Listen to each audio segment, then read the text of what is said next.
See? Told you they'd be here. Xavier! Oh, and Shiori and Farina too!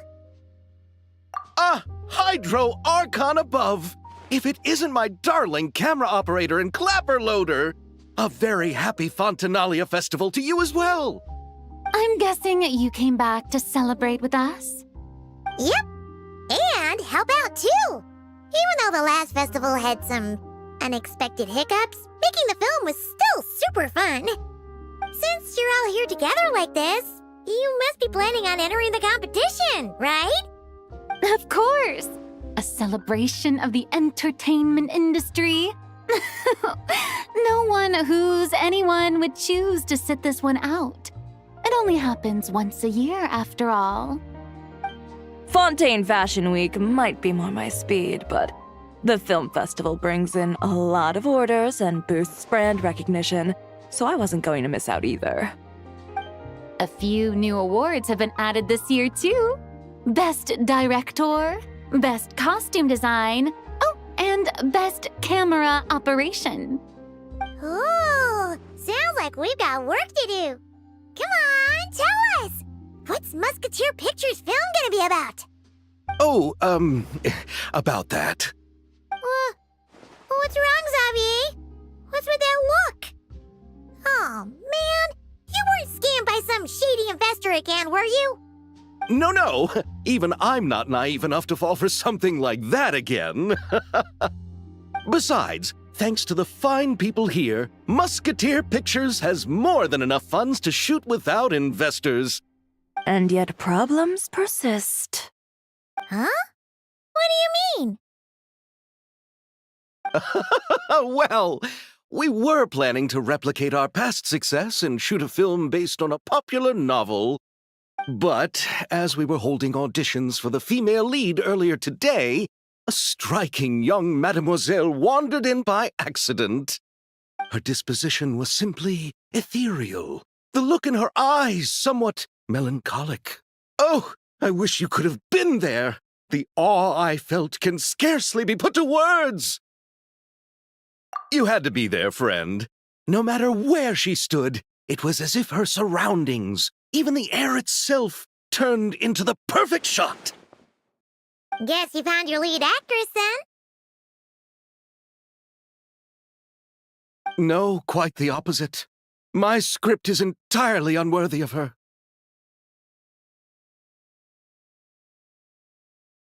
I fear it is. Nevertheless, I couldn't help but approach the mademoiselle to ask about her background and what brought her to Fontaine. What did she say? Sadly, she said her best friend was gone. After returning to her own homeland not too long ago, she decided to visit where her friend was from to remember them better. Oh, no wonder she looked sad. Yes, but that's when it struck me. Why not cast her as the lead in a film centered around her search for this old friend? Huh? You're gonna rewrite the whole script? But is there even enough time? Isn't the prep work super complicated? We might not finish. Think about the difficulties we faced with the two Musketeers. We had to start from scratch back then, too. I'd say we're ahead of the game this time. Guess so, but... Don't worry, Paimon. Shiori and I have evaluated the proposal, and we support Xavier's decision. I won't really need to start on the costumes until the cast is finalized, so it's not too much extra work for me. Oh, fair mademoiselles. How can I ever thank you? Finishing the script would be a start. You know, compared to a commercial popcorn flick, I do prefer the idea of shooting a more artistic film. One that leaves a profound and lingering impact in the hearts of the audience. I agree. True trendsetters are the people who dare to go against the grain. Well, leave it to Director Farina to have a vision. Honestly, though, the artistic passion of everyone at Musketeer Pictures is inspiring. Anyway, now that we've heard so much about this lead actress, Paimon's gotta know who it is!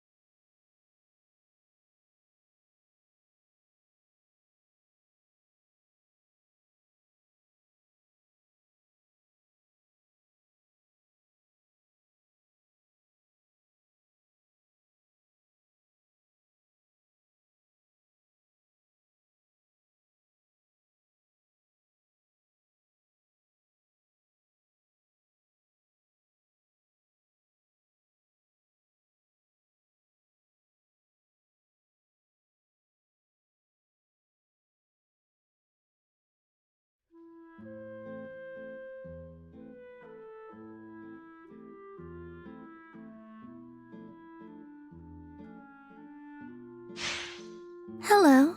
I was just walking past when I heard you talking about me, so I came over. Huh? You know Miss Columbina? Of course! Wait a second.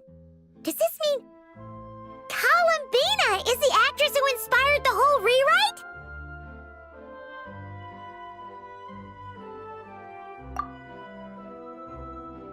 Yeah.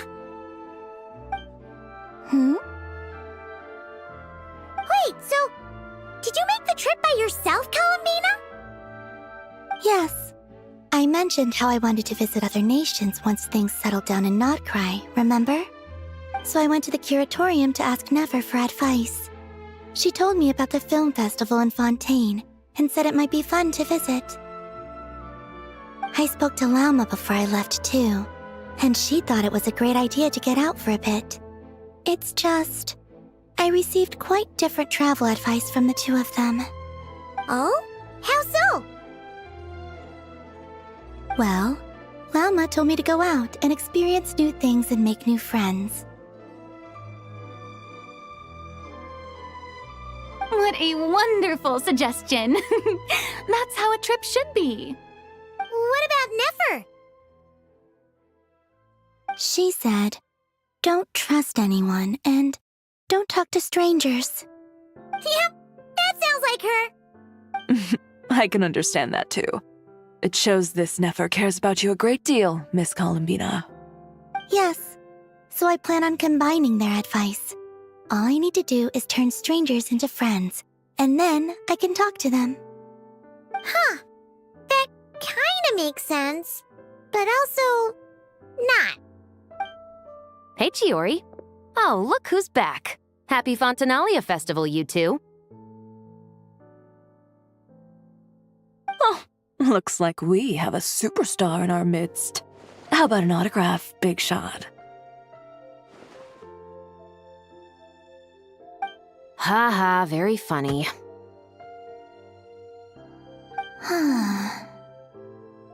All settled then? Yep, the Duke gave his blessing, and I cleared it with the Udex. During the festival, inmates with good behavior will get a chance to spend some time on the outside. Under the stringent supervision of the Special Patrol, of course. Risley! It's been a while! Happy Fontinalia Festival! Does that mean Veronique and her brother will be at the festival? During a specific window of time, sure. Doesn't hurt to give the inmates something to look forward to. A little sun'll do them some good, I think. This is a friend from your travels, I'm guessing. Thought I heard something along those lines. Right! We should make some introductions, huh? Chevros, Risley, this is Columbina, a friend we met in Notcry. Welcome to Fontaine, Miss Columbina. I bet the weather's been quite an adjustment. Yeah.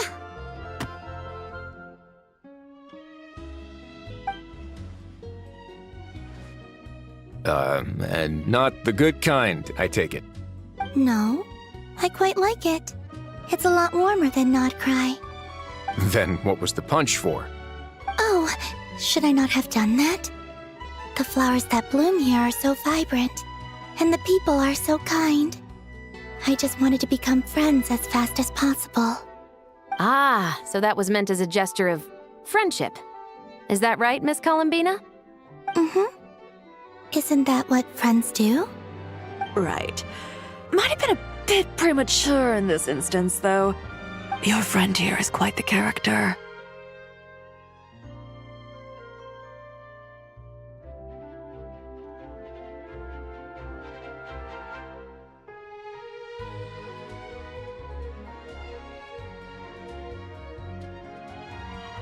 Good thing we said something. You weren't seriously gonna go around punching every single person in Fontaine, were you? No, just the ones I wanted to be friends with. That's not...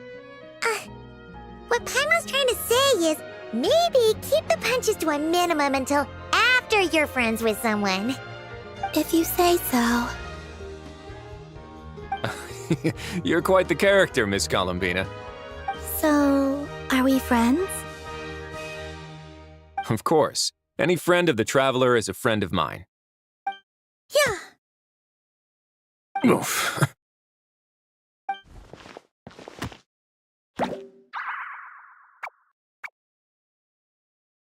When it comes to friends, you sure know how to pick 'em. So Miss Columbina is the lead actress I've been hearing so much about. The whole thing about her aura is starting to make more sense. You gonna be part of the film this time too, Shivers? That was the plan. But now that Mr. Xavier has changed the direction, I don't think I'm in quite as many scenes. It's all for the best, though. A different crew asked me to help consult on some of their musket work.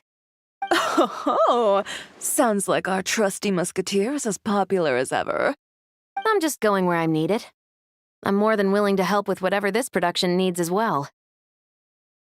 Ah, well, speaking of, would you happen to know if there are scenic locations around the court of Fontaine that other crews haven't booked? The festival's pretty popular this year, so there's not a lot left. You might just have to talk it over with the other productions and see if they'll let you squeeze in here and there. I see. Having trouble finding a filming location? Yes, we made a last-minute decision to go down a different route, so the indoor locations we reserved are no longer a good fit. And it looks like all of the best outdoor spots have been taken. You know, I might know a place. Good views, good atmosphere, and no production team has snatched it up. That sounds perfect! Where is it? You want me to reveal it just like that? Come on, let it be a surprise. As much as that sounds riveting, I think we should divide and conquer.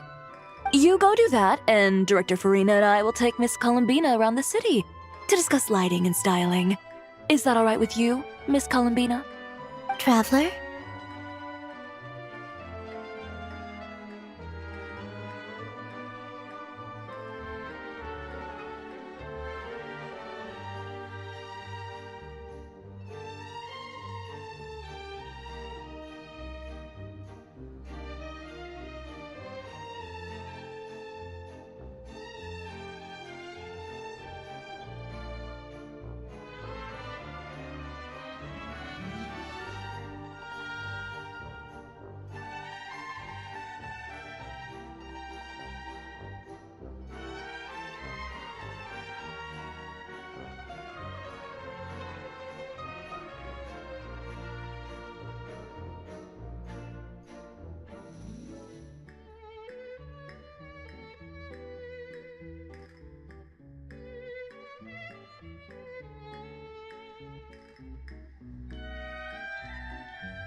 everyone here is our friend. So don't worry about a thing and just focus on enjoying your trip. Okay. All right, then the Traveler and I will go check out this potential filming location. It might even give me some inspiration for the new script. I'll leave this to the Duke then. Until later, everyone. Maybe we'll run into each other on set. Okay then. Lead the way, Risley. Paimon's not built for suspense. Let's get this show on the road. Who said anything about roads? Huh?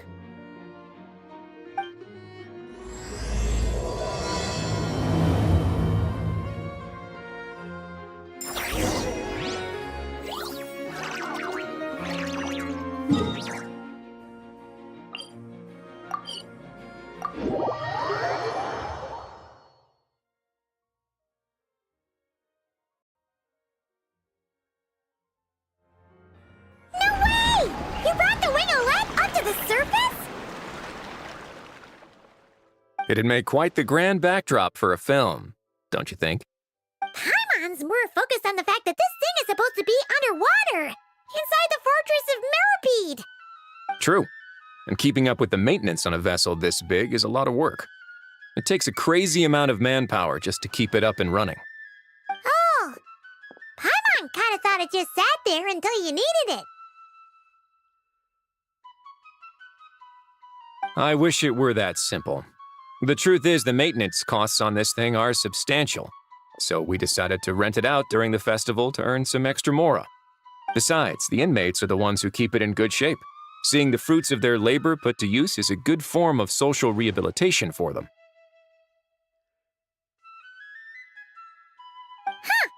You've really thought this through. What you think, Xavier? Is this a good place to shoot? Ah, I've got it! Good messieurs and mademoiselles, I've got it! Gonna take that as a yes. The beginning is the hardest part, and the opening of this film has been eluding me, but now I know just how it should start. Glad to hear it. Thanks for bringing us here, Risley. Don't thank me just yet. This isn't quite a done deal. Huh? Not a done deal as in someone already rented it out? You said no other production teams had snatched it up. This person isn't affiliated with the production team.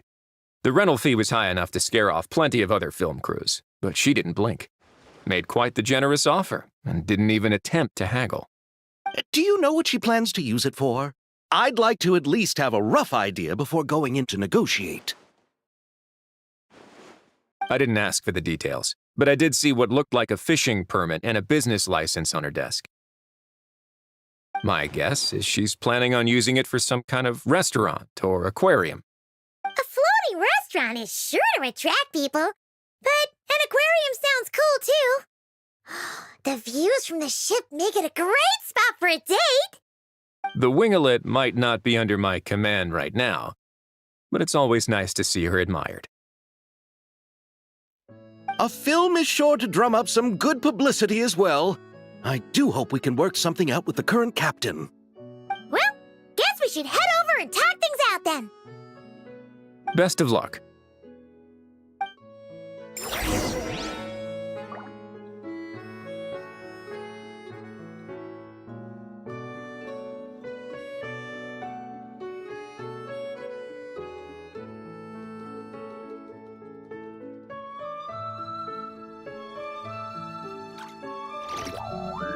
Even the most unassuming ingredients can produce astounding flavor. But unlocking that potential takes a keen sense of smell, a refined palate, and an open mind.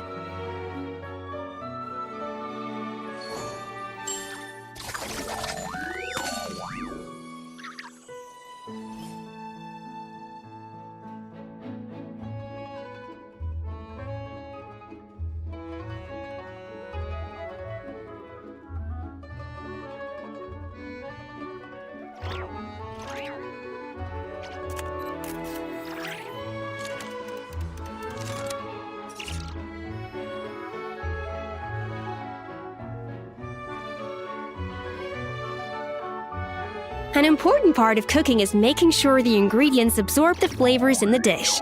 To that end, a chef must be able to wield a knife with the same level of precision as a surgeon. Practice makes perfect.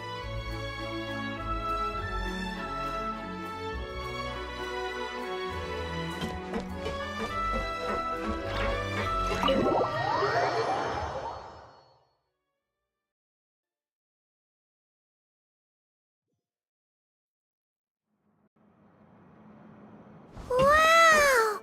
The winglet seems even bigger up close. The rooms are so spacious. Wonder who rented it out. Hello? Anyone there?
Perhaps the captain had business to attend to elsewhere. But why rent such a massive boat just to have it sit here, without even leaving so much as a note? Let's try again. Anyone there? Hello? Seriously? Right now? What is it gonna take to get some decent sleep around here? Is a nap too much to ask for?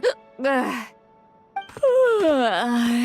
Sorry, the aquarium's closed for the...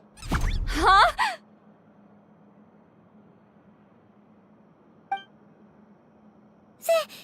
See Lolly? Traveler!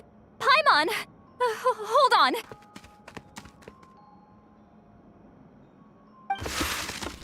Oh, this is just great! How am I gonna go out dressed like this? What happened to my regular clothes?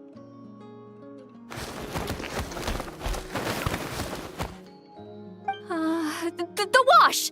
I put them in the wash after I drank too much and fell into the fountain. Oh, this can't be happening! Am I seriously gonna go out like this? Think we might have caught her at a bad time. See Lolly? I don't want to hear it. Hear what? A single word about what I'm wearing. No comments, none. Is that clear? Oh, yep. Crystal.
Huh?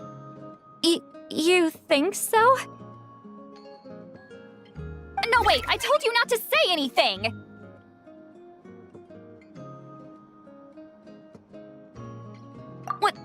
What was... Oh, his thoughts. I heard his thoughts. How could I forget about that? Oh, this is so embarrassing. I seemed a little too pleased to get that compliment, didn't I? Wait, the mind reading went both ways. Does that mean the Traveler's hearing all this too?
You clearly did!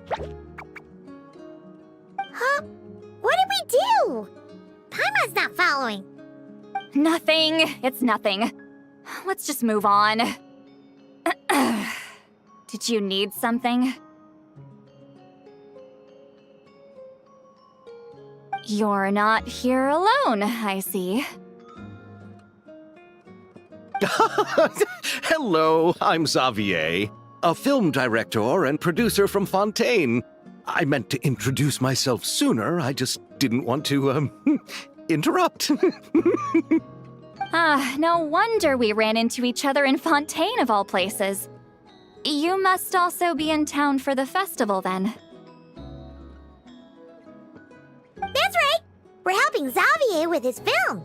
In fact, we were hoping to shoot some scenes on this boat. You're the one who rented it out, right, Seed Lolly? Me? Rent a boat? I wish I had that kind of spare cash floating around. Not to mention the spare time. Don't get the wrong idea, though. I'm not here to sail off into the sunset and live out some cushy retirement life, okay? I'm not that old. Then why you dress like... how did you end up staying aboard the Winglet? Well, I heard one of my favorite light novels was getting turned into a film, so I came to Fontaine to catch the premiere. Originally, I booked a room near the Opera Epiclese, but I'm quite particular about where I sleep these days. I think it's an age thing. And that bed? I just couldn't sleep in it. I tried to find a different hotel, but with the festival, everything was completely booked. Just as I was worried I'd have to sleep under a bridge or something, I happened to spot a help wanted sign on the side of the road. Oh, so you're here to take care of the boat? No, I was hired to man the front desk. The pay is a bit low, but food and drinks are covered. And it includes room and board during the festival. Plus, the job is simple. So I thought I'd give it a shot. Wow, they actually thought you'd be a good fit, huh? What? You don't think I'm cut out for it? All I have to do is tell people the aquarium isn't open yet. Other than that, I'm free to do whatever I want. It's a pretty sweet gig. That's all? Yeah, I was also kinda shocked. But it's not a lie. Head downstairs and see for yourselves. There's nothing but empty tanks. Not a marine animal in sight. Did your boss mention anything about being open to film crews using this space? Our production was hoping to film on the deck for a few scenes. No. That never came up. You could just ask her. Oh, she's around? What kind of person is she? We should know what we're heading into. She's nice enough, I suppose. Pretty reasonable, too. Even offered for me to move to a bigger cabin if I was too cramped. Back at the Masters of the Night Wind, I'm used to being the one giving orders. But working under her doesn't feel like being bossed around. She seems to respect what I think. Wow, she sounds like a great boss. She did tell me she'd rather not be disturbed, though. She's been working on an important project, so I'd keep it brief. Got it. Thanks for the heads up. All right, the captain's quarters are this way. I can take... Wait. But I'm wearing... whatever. I doubt she'll care. Just follow me.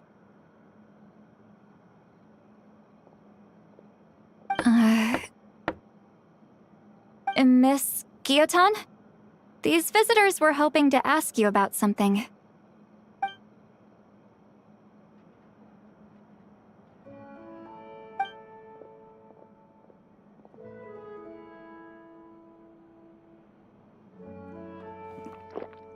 I thought I said to limit the interruptions.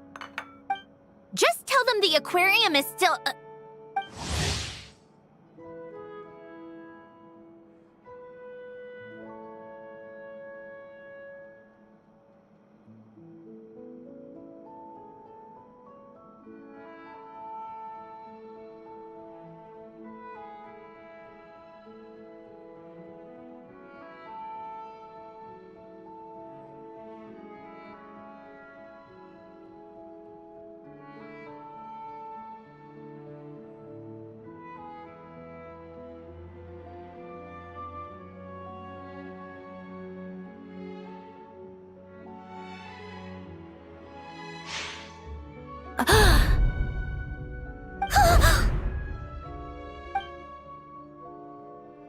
Sandrone?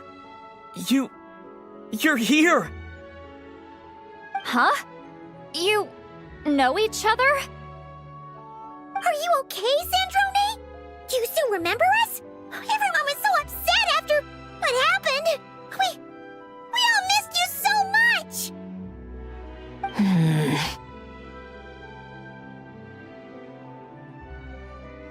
Miss Seat Lolly, why don't you escort this gentleman to the reception area for a cup of tea? I have something to discuss with these two in private. Ah, I see. Right this way, Mr. Xavier.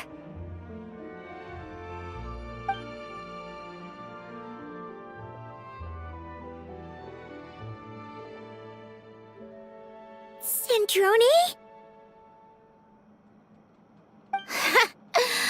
I really can't go anywhere without running into you two, can I? Are you okay? During the battle, your core... It was... Destroyed by that bastard Dottore. That's right. But as you can see, I'm fine now. No major issues. Or at least, there shouldn't be. Oh, what a relief! Oh, why didn't you tell us sooner? Or come back to see your friends?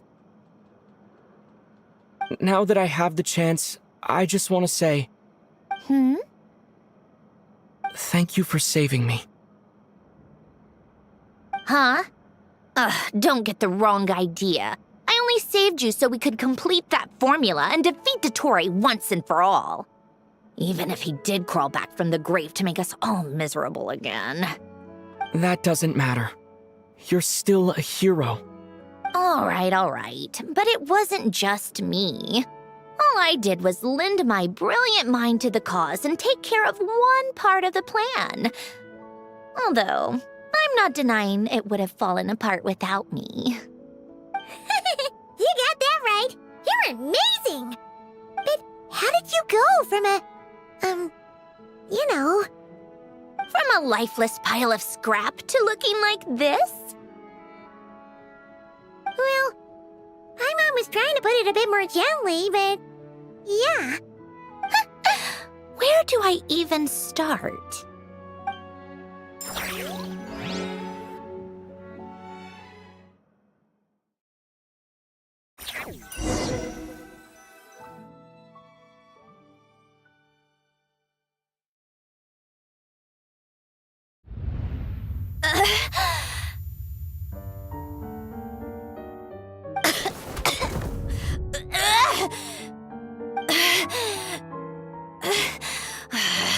Curse it all! Where am I? Did we do it? How much time has passed? I'm not in one of that lunatic's experimental labs, am I? Wait, Fontinian decor. Books from the Research Institute. Phew. One thing at a time. Initiate self-diagnostics. Assess the extent of the damage. Cut power to compromised, non-essential components. Then reconstruct available action modules. Severe damage to the core. Dottore, you bastard. Polonia?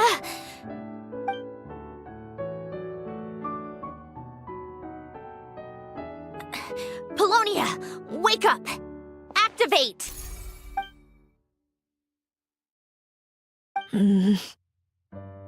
You're in even worse shape than me. Internal gears and energy circuits are barely intact. Extreme damage to the core, just like me. Rebooting is off the table. Even if I could repair the damage, I don't know if... You used up all your critical energy in those final moments, didn't you? To protect the core of that guy in the hat, and the numerological array. Wait, the array. Yes! The prototype is still here. But can I even run it in this state? Whatever. I have to try. I just need to confirm one thing. Activate the numerological array. Connect the computing core to my body. Just like I thought. It needs too much computing power.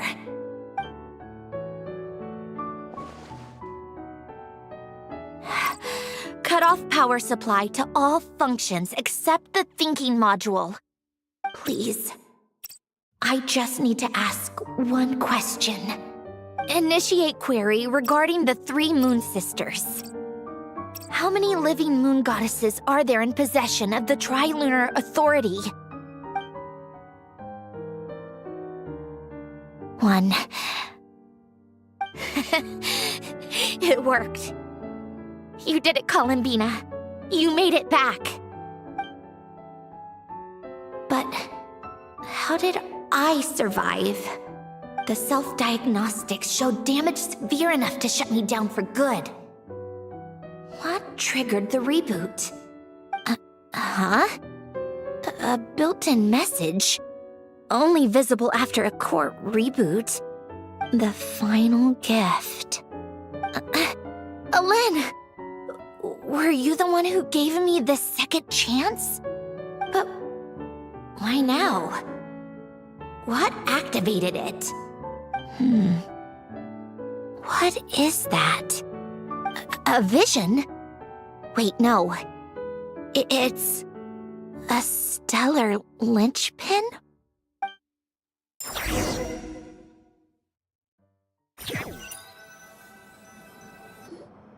A stellar linchpin? What's that? You can think of it as a rare kind of vision. As for what causes one to manifest, well, that's still unknown. But in Snezhnaya, or in Afatui's research at least, it's believed to have some connection to the third descender. The third descender? We knew his remains were used to create the Gnosis, but this is the first we're hearing about a stellar linchpin. You knew about the remains? Right, of course. Look who I'm talking to. Yes, the Heavenly Principles used the remains of the third descender to create the 7 Gnosis as a means to consolidate the Archon system. Visions result from that same system, so extrapolating from there, it's clear that the manifestation of a vision is also, to some extent, related to the third descender. Still following?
For those that wield them, visions serve as a means to channel elemental power. The same is true of stellar linchpins. The difference is that, when wielding elemental energy, stellar linchpin users often exhibit a unique kind of power that seems to come from beyond to that. It's believed that, when a stellar linchpin manifests, impurities from the remains of the third descender get fixed in place. Hence, the name. That's also believed to be the source of the strange power I just mentioned. We've heard that visions can appear when someone has a really strong wish or desire. Stellar linchpins sound kind of similar, so does that mean... Huh? Oh, don't look at me like that. I've never had any grand wishes or aspirations. Just a list of things that drive me up the wall. So if you're asking why this thing appeared, I have no clue. All I know is that without it, the gift Elen left me, this built-in second chance, never would have triggered. The damage to my core was too severe. But thanks to the stellar linchpin's manifestation, it did trigger. And after my core rebooted, I was able to repair the damage to my body. I also managed to import the numerological array, along with some of Polonia's surviving algorithms, into this form. Wait, does that mean Polonia is... Yes. Unfortunately, Polonia is... beyond repair. Oh, we're so sorry to hear that. But you also mentioned something about a final gift? Yes. Elen often spoke to me about wishes and desires when he was alive. I suppose he thought there might come a day when I wished for something, and was willing to sacrifice my own life to fulfill it. So he left me a chance to start over.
No, never.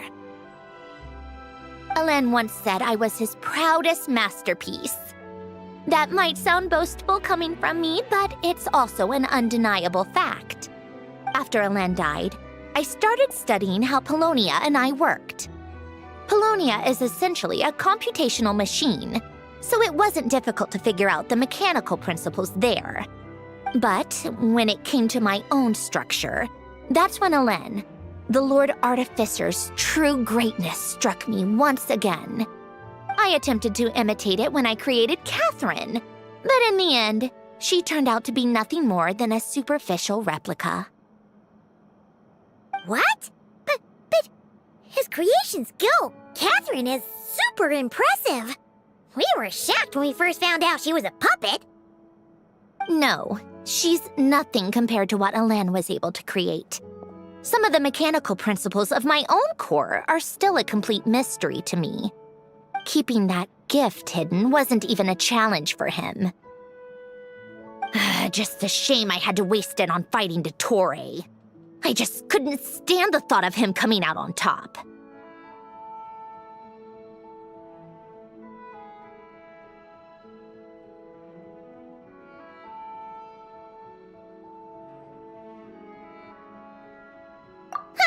If you put it that way, the world owes me a whole lot then, doesn't it? Wait, but all this still doesn't explain what you're doing here. Risley said you rented the ship and even had some kind of fishing permit? That's because I'm trying to go back to the place Alen and I lived when he was alive. My former home, I suppose you could say. The second chance wasn't the only part of the gift. According to the message, Alen left me a few other things that are stored in the house we shared together. I'm hoping that whatever he left me can help fix certain anomalies in my rebooted core. And help me understand why I received a stellar linchpin in the first place. Okay, so go back then. What does that have to do with fishing? And to think I'm talking to the saviors of Fontaine. Did you forget that the water levels have been rising for centuries? I can't just go back to the place I used to live because now it's underwater. Oh, right. With the rising water levels and changes in terrain, it's not just a matter of finding where it is, but also clearing away any sediment or debris. But Fontaine law prohibits unauthorized individuals and organizations from excavating underwater ruins. Amelazine caught me the minute I even made an attempt. Why not apply for authorization then? And face the endless slog of Fontainian bureaucracy. No thanks. Besides, I'm a Fatui harbinger. The diplomatic implications alone would be enough to give the gestionnaires at the Palais Mermonia a headache. A fishing permit, on the other hand, isn't difficult to obtain at all. Minimal paperwork required, and under the name Guillotin, the application was a cinch. So you're exploiting a legal loophole? Am I? That underwater home belongs to me. If I happen to chance upon it while doing some fishing, what's the issue with that? Of course, I do have to catch some fish to put in the aquarium, just in case the gestionnaires come to check up on things. That's also the reason I hired someone to man the front desk. Huh? But isn't that kind of a waste? He went to all the trouble of getting a business license and rented out this giant ship, just for show? If you want to run an aquarium that bad, be my guest. Use the facilities however you want. I'm certainly not going to stop you. All I want is to go back home and see what other gifts Alen wanted me to inherit. Hold on. Enough about me. What are you two even doing here?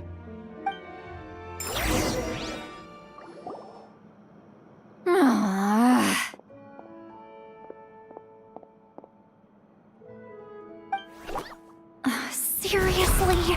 They've been in there forever. The reaction when they saw each other was Strange, to say the least.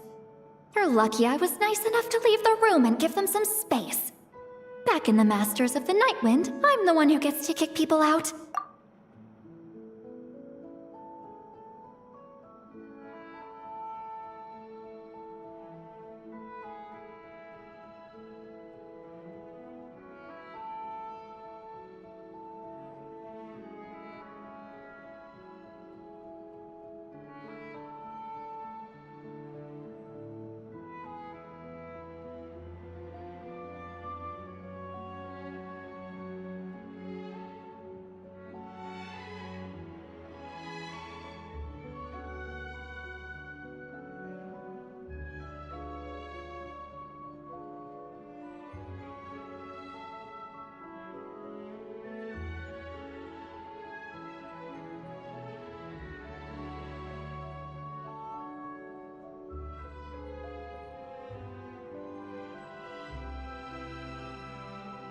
I just want to know what they're talking about.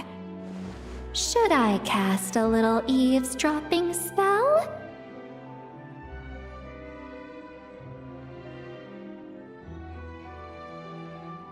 Oh, no, what am I thinking? I'm Granny Eastley, the great shaman of the Masters of the Nightwind. I can't do something like that.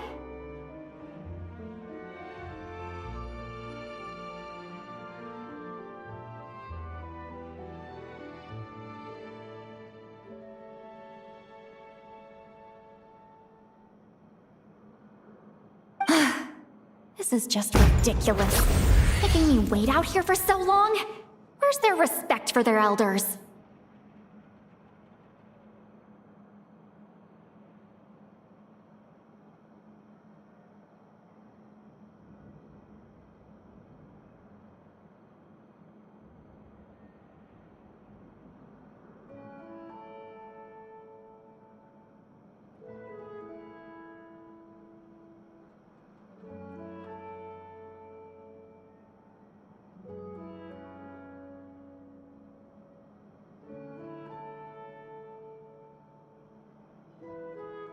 Ah, here they are.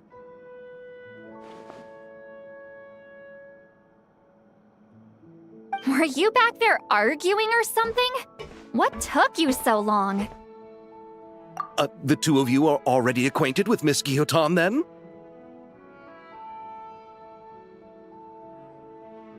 Oh, yep. But don't worry, we got everything sorted. Sanjurne agreed to let us shoot on the ship, but it has to be when she's not here. When she's not here? That's right.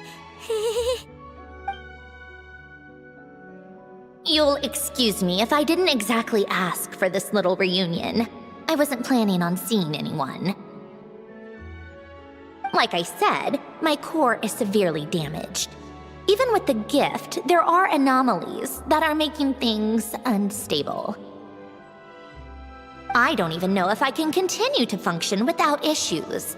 So the priority is to fix these anomalies and get answers to my own questions. Then, I can see the people that need seeing.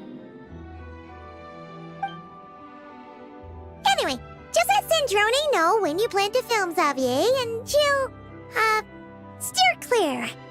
I do hope I'm not causing Miss Guillotin too much trouble. No! She just wants to keep a low profile for her own, complicated reasons. She doesn't want anyone else to know she's here. Understood. I'll be sure to keep that in mind. Oh, and Silale? Huh?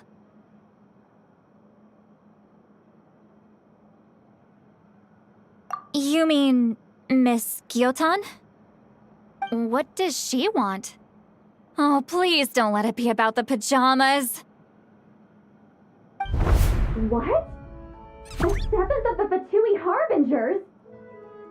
Why are you telling me all this?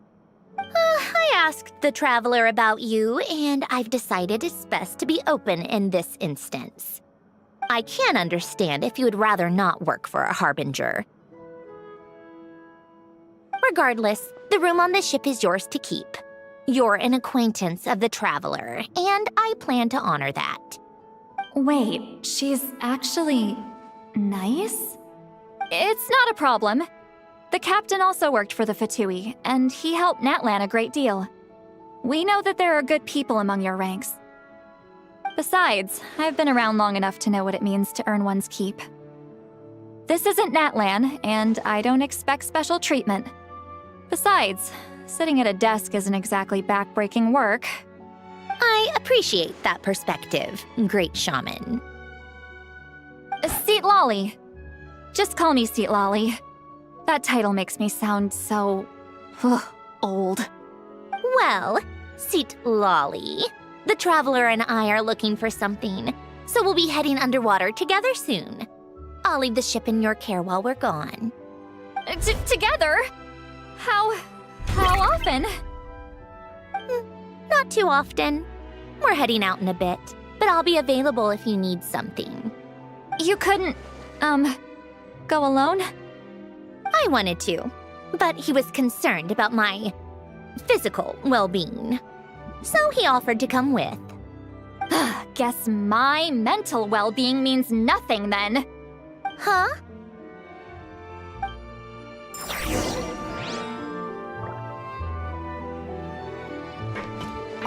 Miss Guillotin is so generous. We talked it over, and she agreed to let our crew come over and do some test shots while you two are out.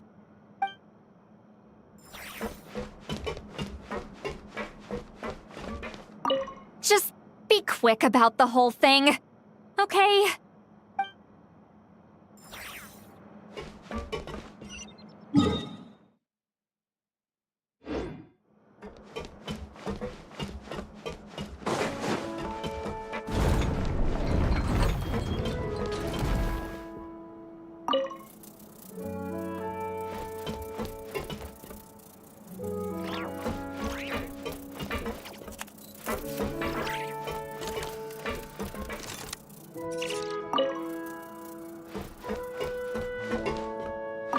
All right.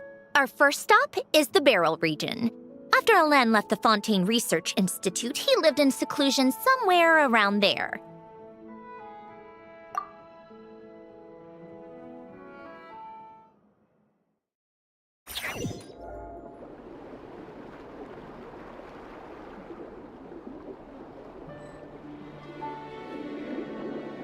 Huh. This place has changed a lot. Guess I really have been gone for a... Let's look around and see what we can learn. Oh, and don't forget to catch a few to take back. We need to keep up appearances, remember?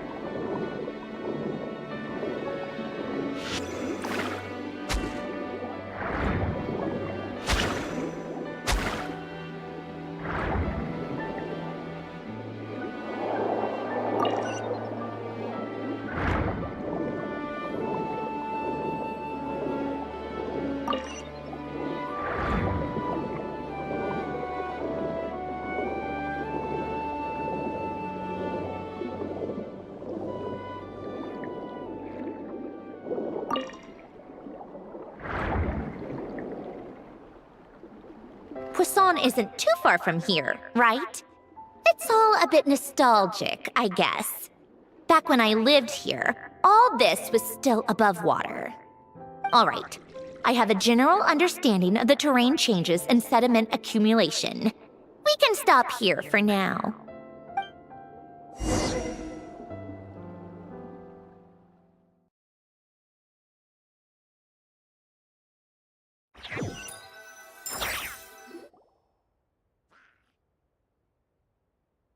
That went smoother than expected. I appreciate the help. No problem. You doing okay though, Syndrome? Seeing your home look nothing like you remember, that can't be easy. I'm fine. Times change. People change. That's the one thing you can actually count on. I made peace with that a long time ago. You should head back and put them in the aquarium tanks. We finished ahead of schedule, so your crew is probably still on the ship. I'll follow in a bit. Right. Xavier said he was gonna test out a couple of shots. sure. I want to take another look around on my own. Okay then. Want us to let you know when the filming is done? No need. Columbina relies on Kuvaki to perceive her surroundings. In Nodcry, her senses are heightened because Kuvaki is everywhere. But here, as long as she doesn't activate her abilities, her range of perception should be equivalent to an average person's line of sight. I figured that out back in Snezhnaya. That's oddly specific. I have hiding from her down to a science. So, what? Things might be a bit different now that she's merged with the Moon Sisters, but I doubt there's been a drastic change. The point is, you two can head back. Don't worry about me. Okay, if you say so. Come find us on the ship if you need anything.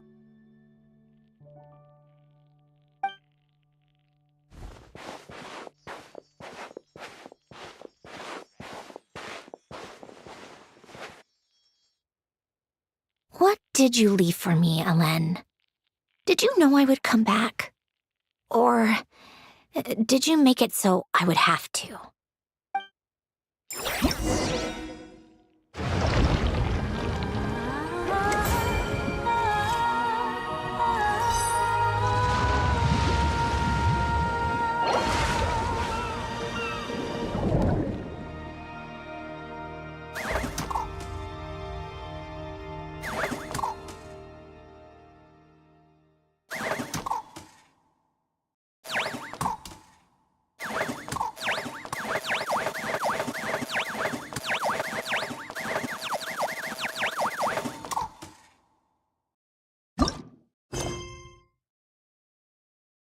All things come to an end, even time itself.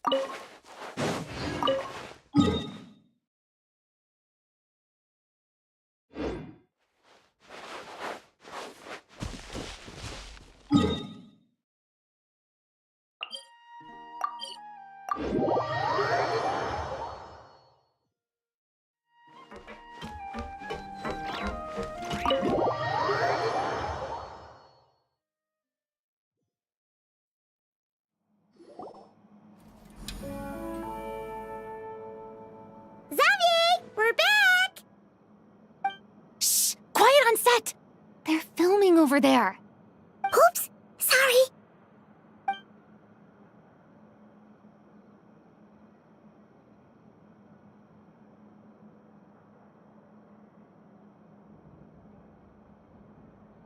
What's your take, Detective? Bullet wound to the chest, gunpowder residue on the clothes. The victim must have been shot at close range. You think it was someone they knew? Yes. It's possible the suspect arranged for them to meet at this very spot. A reasonable deduction. But you're overlooking a crucial clue. What? The victim's pocket watch is missing. And cut! I think we got it! Good work, everyone! Phew, finally. Acting was nerve-wracking for me when I first tried it too. Just loosen up, and you'll get used to it in no time. Chevres! Charlotte!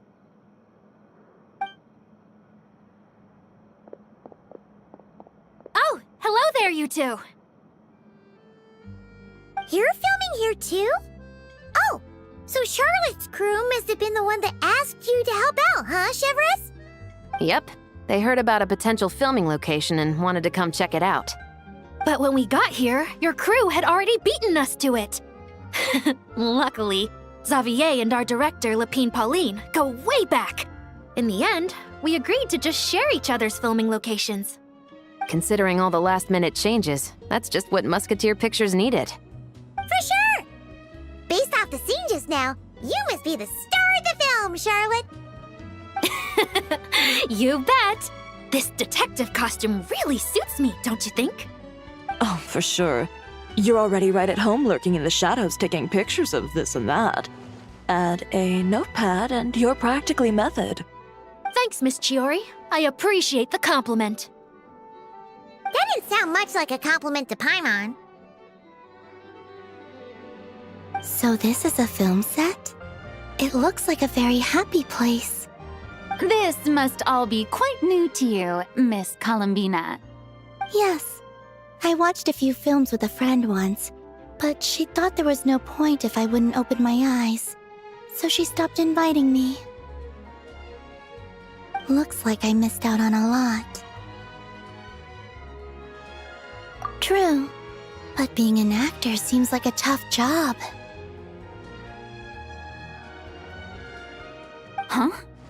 Most people would swap lives with an actor in a heartbeat. The lifestyle is so glamorous, and the pay is more than generous. But they have to act out lives that aren't their own, with the whole world watching on in judgment. If they don't do it justice, it must feel like they're letting people down. That's exactly how it feels. This young lady has quite the unique perspective. Well, that's true. But these actors are here because they want to be and they think it's fun. Most of them, at least. Not to mention, the film we're shooting is based entirely on you, Miss Columbina. You just need to be true to yourself. I don't have to pretend to be someone I'm not? Not at all. Authenticity is what we're after. For example, this first scene opens with you on the boat, sailing to your friend's homeland. You just need to think about that moment in the story and picture how you would feel. Oh, okay. We're all here? Wonderful! Let's head to the deck and get shooting. Oh, and this is for you, dear Paimon. Your clapperboard. Whoa! Is this the same one Paimon used for the Two Musketeers? The very same. I saved it just for you. Thanks, Xavier! Feels like being reunited with an old friend. Of course! That said, I have a different job in mind for you this time, traveler. Our film is focusing on a single protagonist, so conveying the subtle changes in her state of mind is of the utmost importance. In addition to the actor's own performance, another way we can convey that is through lighting. Huh? But there's already a lighting specialist, isn't there? Yes, but it's clear the Traveler and Miss Columbina share a deep bond. You might have a better chance of understanding her frame of mind in certain scenes. Oh, that makes sense. So, what do you say? Willing to take on the role of lighting specialist? It's settled! I leave the job of translating our leading lady's inner thoughts in your capable hands.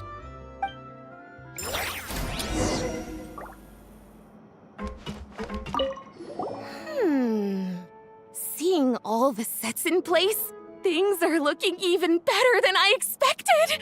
The actors are doing great too. Editing it all together is gonna be a piece of cake. Bet I can finish it in one night. Hi, Lupine Pauline. Hey, you're back! The timing couldn't be more perfect. If there's one thing you absolutely can't miss, it's the Fontinalia Film Festival. And you're a director this time. That's so cool. It's all thanks to my apprentice, Ninette. She's the one who told me to read Great Detective Herlock in the first place. And then it struck me. This would make a great film. What about your savings, though? You didn't... Yep, I went all in. Paimon was worried you'd say that. Oh, relax. It's different this time. I met director Xavier back during my camera outsourcing days, so I got to know the industry a bit. I know exactly what our film needs and what the fans want to see.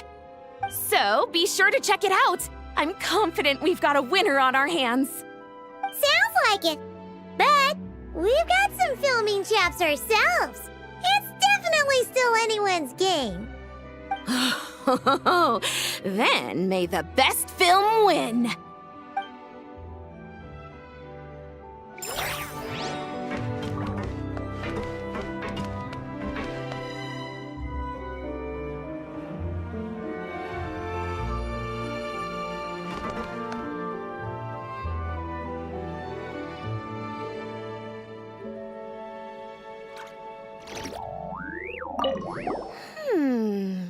Seeing all the sets in place, things are looking even... Hi, Lapine Pop. Hey! And you're a direct... What about your Oh, relax. I know exact. So, Sounds like it.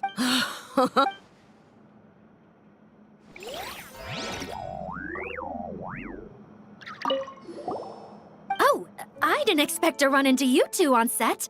Happy Fontinalia Festival. Nice acting back there, Charlotte. Thanks. I'm, usually the one behind the camera, so it's actually pretty nerve-wracking being the center of all that attention.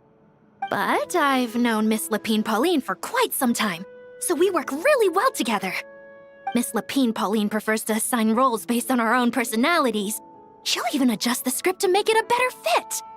The scene from earlier was just me and Chevraz, but Navia and Emily are also going to be taking part. Ooh, that's quite the lineup. Your film's leading lady also seems like quite the score. Just on first impressions alone, it's clear she's someone special. Guess we'll just have to wait and see who wins Best Picture and gets to go home with the Farina Award.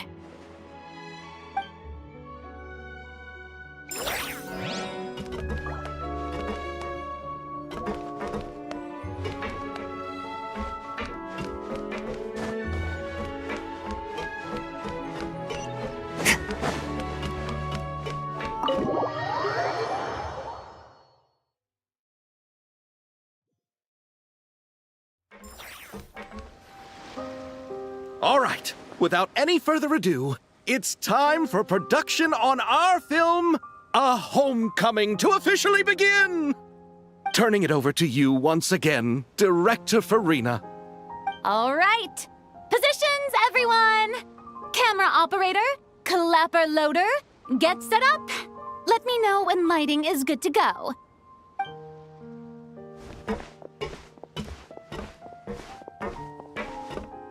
All you need to worry about, Miss Columbina, is hitting your mark. Other than that, just focus on immersing yourself in the emotions of the moment. Okay. Good. Lighting, are we ready?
Ready.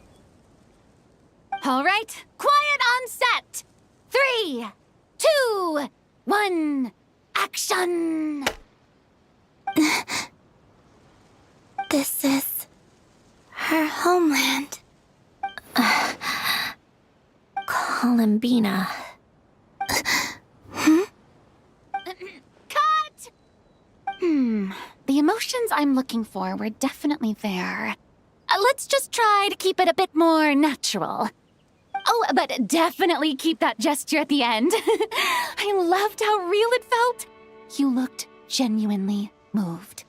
All right, if you're ready, let's go for another take. Miss Columbina? That presence. It kind of felt like Drone?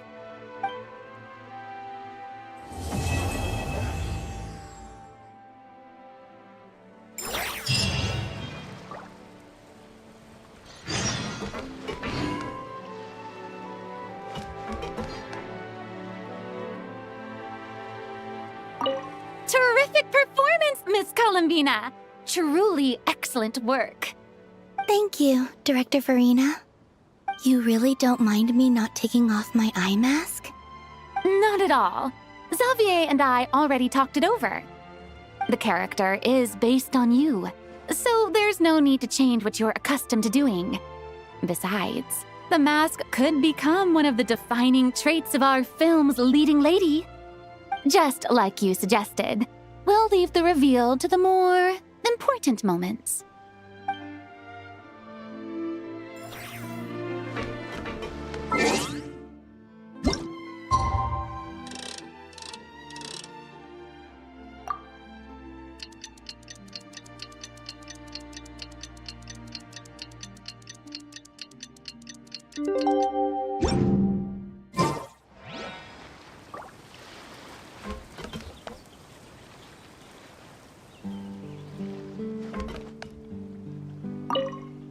Terrific performance, Miss Columbina!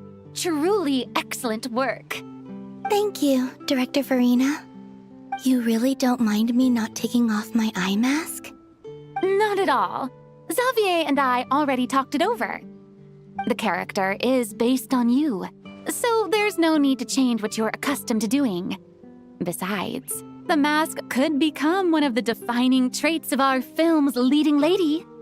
Just like you suggested, we'll leave the reveal to the more important moments.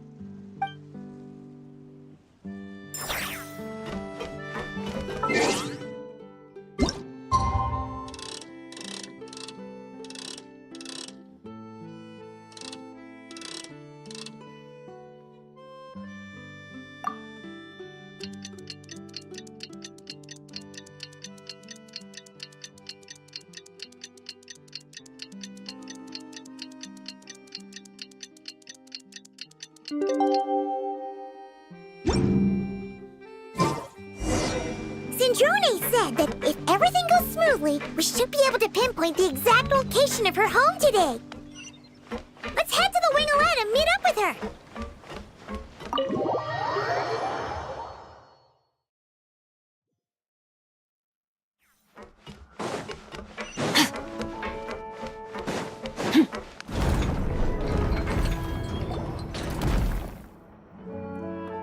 You're here. We should get going then. Xavier and the others should be filming soon. How's it going? Have you managed to figure out the location of your home yet? I've narrowed down a few potential locations.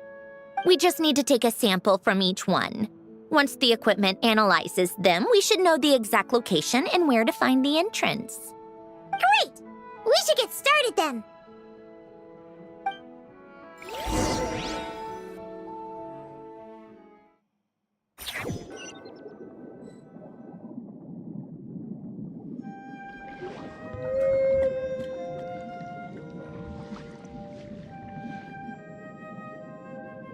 All right, let's get a move on.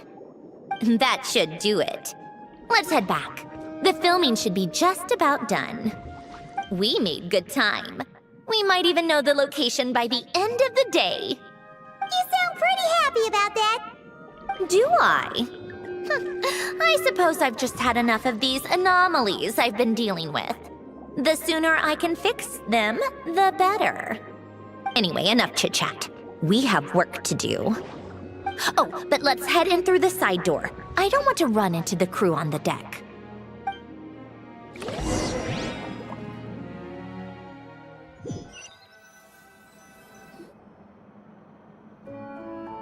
All right, now we just need to wait for the results.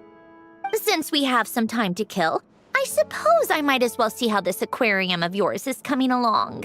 You seemed quite enthusiastic about it, after all. It's really coming together!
of impressive, actually. These must be the ones we caught the first time we went underwater. Like it? It's fine, I guess. Nothing special. Come on! It sounded like you really liked it just now. You're that proud of it? Is this a sense of accomplishment or something? Well, yeah. And it's pretty. You know it's gonna be gone soon, though, right? What do you mean?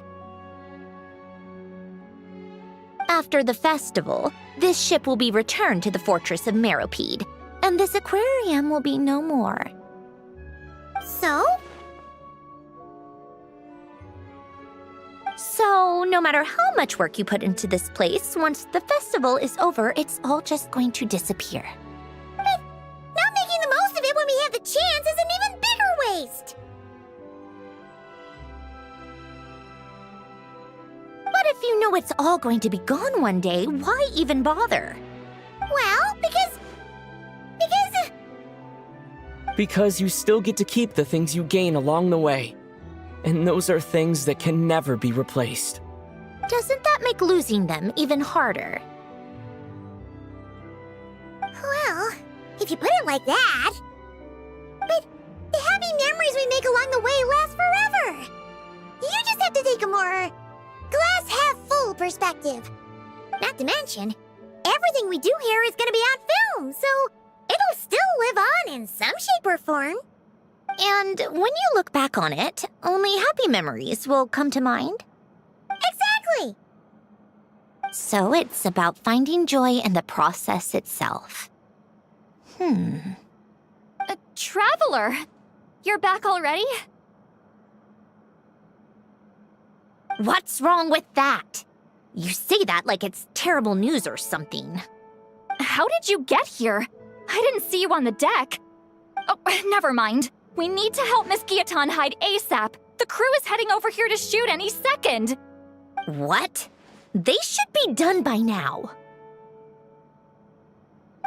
There was a mishap earlier that cost them some time. I was waiting on deck so I could warn you the minute you showed up. Anyway, you should head back to the captain's cabin right away. They're gonna be here any minute now. Ugh, finally! That's a wrap for the scenes on the deck.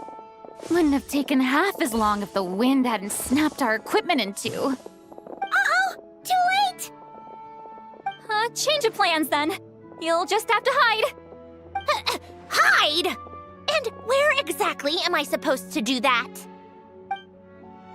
Oh, there's a box over there! You can get in that! Huh? You expect me to... Do I need my makeup done for the next scene too? For the love of... Let me see. Maybe just a quick touch-up. Huh? Traveler and Paimon? What are you doing here? I thought you took the day off to take care of something. Huh? Oh, well, it didn't take as long as we were expecting, so we came back early. What about you guys? You're still not done shooting for the day? No, we ran into an issue that, set us back. It meant Miss Charlotte's crew wasn't able to wrap either. We both still have scenes to shoot in this aquarium. Oh, that's not ideal. For several reasons. Let us help then. The sooner we wrap, the sooner everyone can get some rest. All right. Thanks, you two. Miss Charlotte's crew can go first then. If I'm not mistaken, you still have a night shoot later. Thanks, Director Farina! Of course. Fellow artists should help each other out where we can. Agreed. Well then, camera, lights, get set up. Actors, give your lines a quick once-over. Let's try to get this in one take.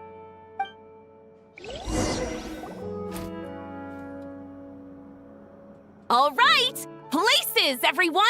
And 3, 2, 1, action! So, the story ends like this. But when Duke Saint Germanus departed, he clearly said that everything was beyond redemption. Huh? That sounds familiar. Wait, it's from that novel I came across while researching the numerological array. He's only a genius when it comes to mechanics, and everything else, he's just an ordinary person. Huh? What was that noise? Whatever, I'll just fix it in post. Mr. Koba, please don't speak as if I were the accomplice. Not so hard. This box isn't sturdy enough for that. This is why I keep saying, don't put too much trust in Clockwork Mecha. Unlike humans, machines don't have a heart. A heart? That's right. It's what's on the inside. It's also referred to as someone's soul, or likened to free will. You can think of it as a person's core, what makes them unique. In general, though, people don't believe machines are capable of having a soul. You said my emotion module was faultless. It is, but that's not quite the same thing. Do you think I have one then? A heart? I don't think so. I know so. The question is, do you recognize it within yourself? That's where you're wrong. I can't believe this. Forcing me to hide in a box and listen to this drivel. Me. In the end, clocks tick through tranquil years. Fish swim in crystalline springs. No matter how grand a dream is, it will fade away like this. Forlorn, wordless, silent. And cut. That was a long one. What did you think? If she makes them do another take, I'm going to flip a lid. And not just the one to this box. Oh, there were some weird audio things going on, but acting-wise, it was great! It's a keeper! Perfect! That means I can get out of this box. it's our turn. Camera operator, set up for the next scene.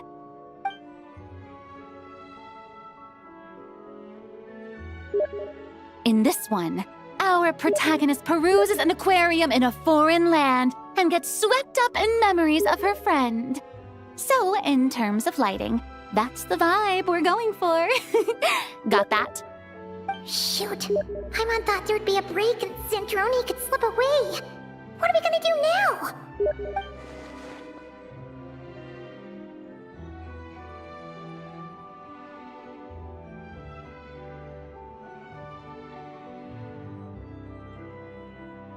Break a leg!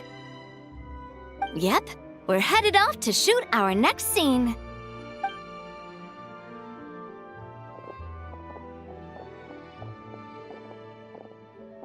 All right, quiet on set! We're about to start rolling. Ready, Miss Columbina? Miss Columbina? I think she would like this. Quick, we should roll on this. It doesn't forage with the others, or prey upon its smaller kin. Instead, it remains where it is, cradled in the coral's quiet beauty, as though the raging cyclones above are of no consequence. And yet, she still stood before the cyclone in the end. So I think that story has it wrong. She is no different than us. She has a heart. Columbina.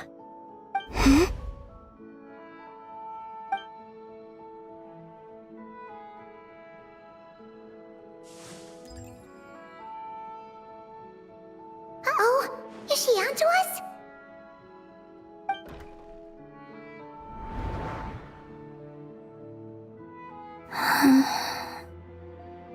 What is she doing?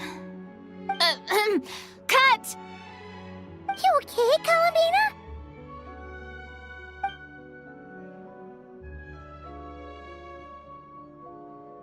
Hmm? Oh, yes. I just thought... Why don't we take a short break? It's been a long day of shooting so far. That last take was beautifully organic, though. We can use it as is. No need to go again. Thanks, Director Farina. But I'm fine to continue. You're sure? In that case, let's shoot some quick B-roll. Then we can move to our next outdoor scene.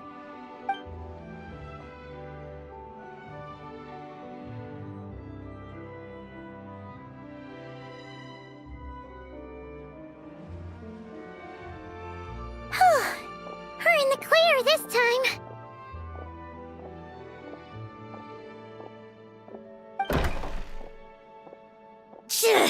Ugh! Absolutely suffocating. You okay, Sandrone? Right as rain. Come on, let's go check the test results. It's time for me to go home.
All right, it should be around here.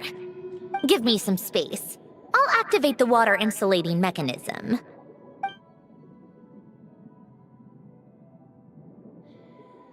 The what? Alain, much like Renee, had long predicted that the water levels in Fontaine would rise. Thanks to his expertise in mechanics, he was able to implement a few simple measures to protect our home from flooding. I told him there was no need, that I would just move when the water rose too high. But it would seem he knew a day like this would come.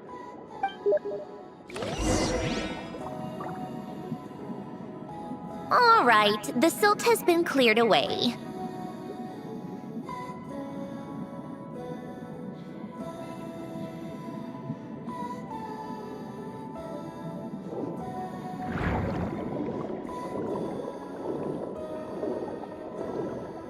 Go activate the mechanism for the first sluice gate. That will fill the empty middle chamber with water.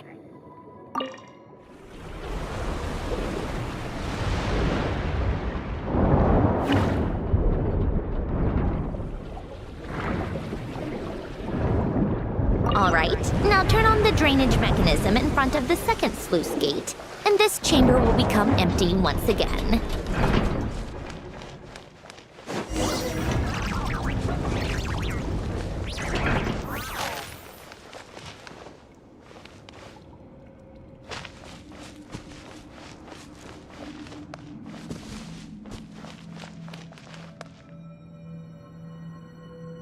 So, this is where you used to live? It's beautiful! There's even a garden! Back when I lived here, it was my job to tend to the potted plants and flower beds. Still growing strong even after all this time. Who would have thought? If the weather was nice, I would take Alain out in his wheelchair and we would go for a walk. Before long, we started bringing Polonia along too. Come to think of it, I was the only one who could get around easily back then. Polonia always got stuck at some point, and it was up to me to launch a rescue mission.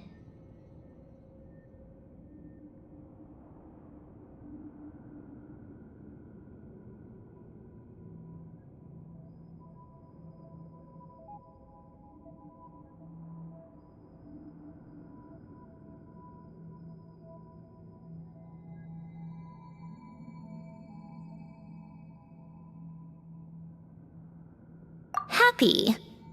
I suppose they were. Uneventful, but pleasant. Repetitive, but peaceful. It was like living in a world where time didn't exist. Of course, that was all just an illusion.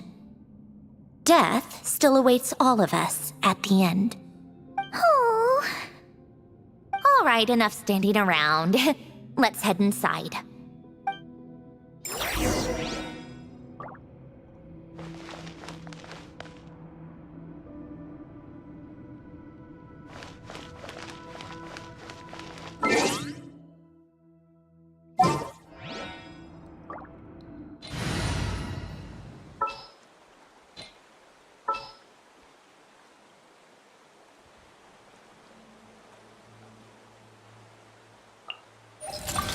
Let's go, Faggio.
It's about time we threw another tea party, don't you think?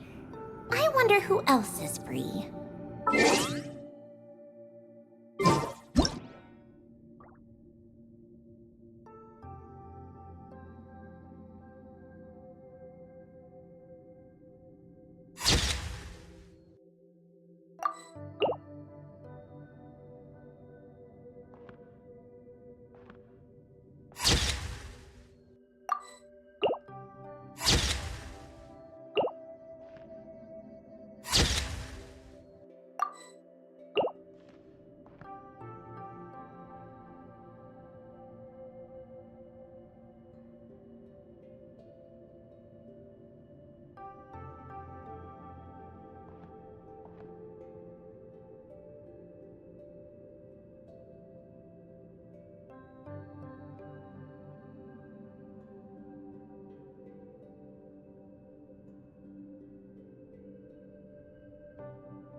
Yep, this place is exactly how I left it.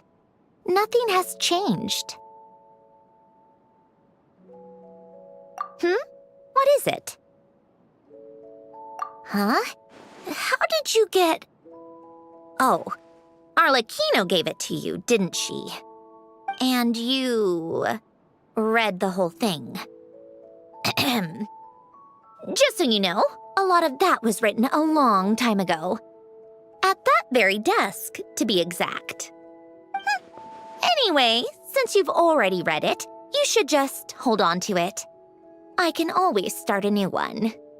Well, feel free to look around. I'm going to start looking for the gift Elen mentioned. Oh, but be careful with the stuff around here. I'm not saying you can't touch anything. Just try not to choke on the dust. A warm hearth.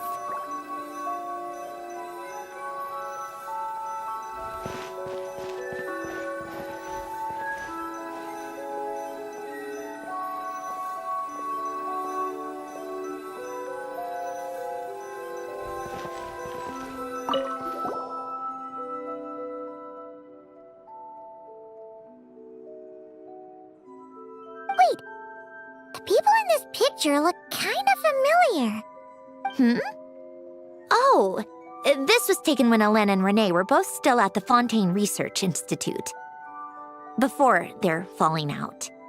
In his later years, Elen would often sit by the fireplace and stare at this picture, wearing an expression somewhere between guilt and longing. He said he sometimes regretted not helping his friend when he needed it most, even if just to stop him.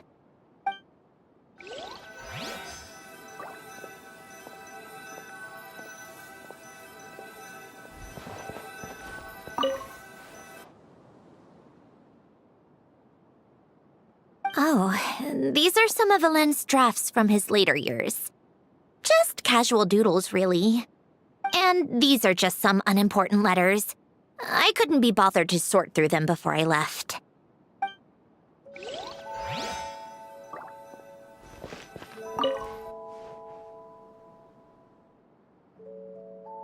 Oh, I played with these when I was little. During the first few months after I was created, I mean. At first, Elen and I would play together, but it didn't take long for me to become unbeatable. So, Polonia and I played together instead. Yeah, these don't look like Paimon's kind of games. Logic and math puzzles? Those happen to be my specialty. It's been so long. What do you say? Should we play a few rounds? Let's go with this one. The gears on the left are stacked from largest to smallest. The goal is to move them to the other side in the fewest number of moves. Just remember, you can't stack a bigger gear on top of a smaller one.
Looks like it took you a few extra moves.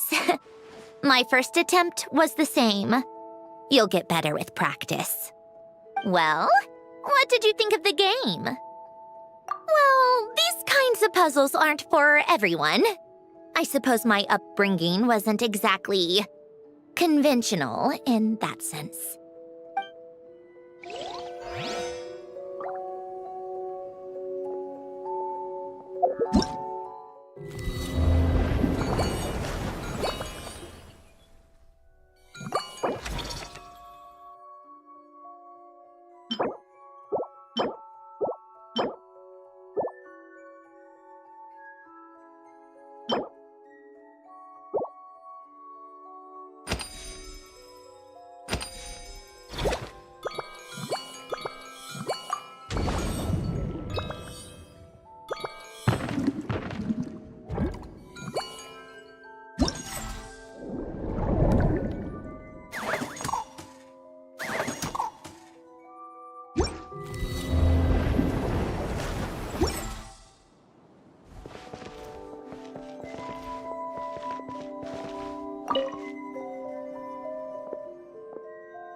Old notes.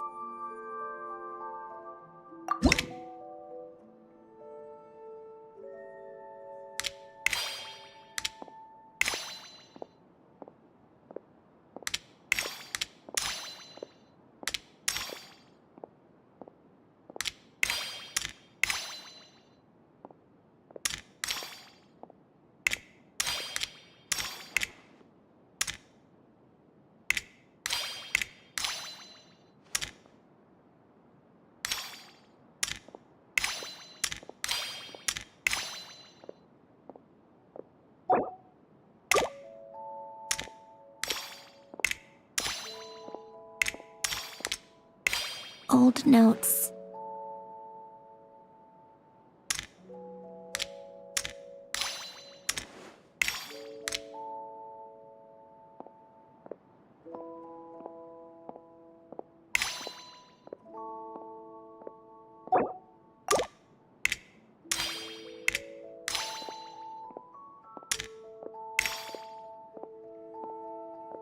Coffee.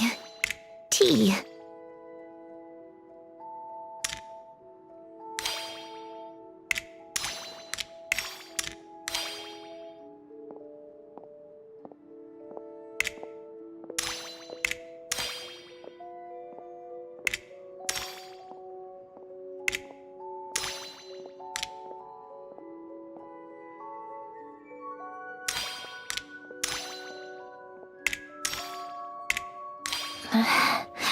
Polonia.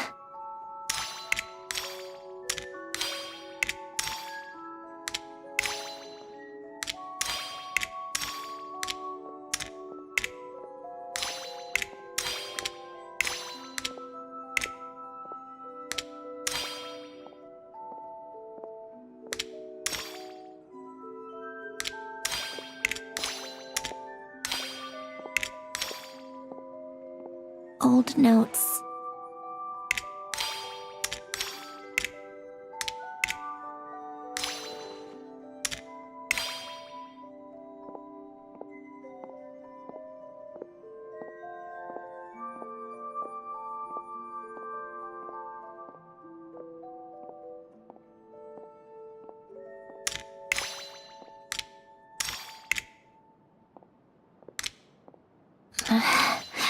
Polonia.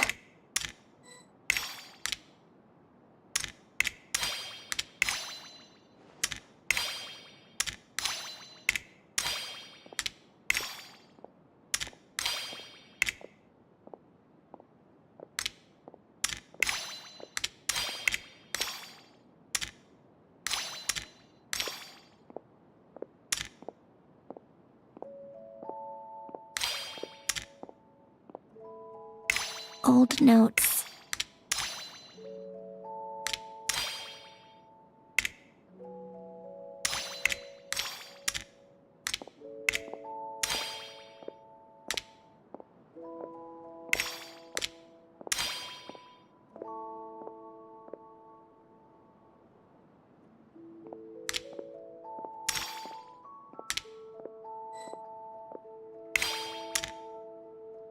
A warm hearth.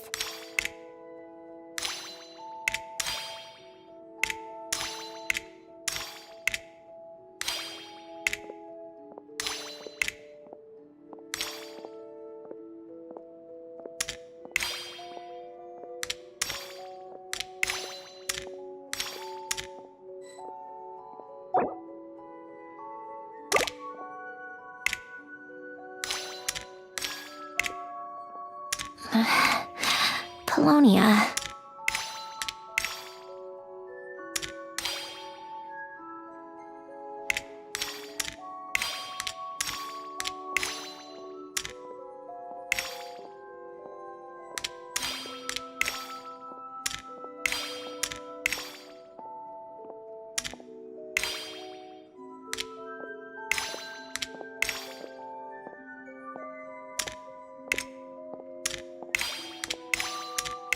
Old notes.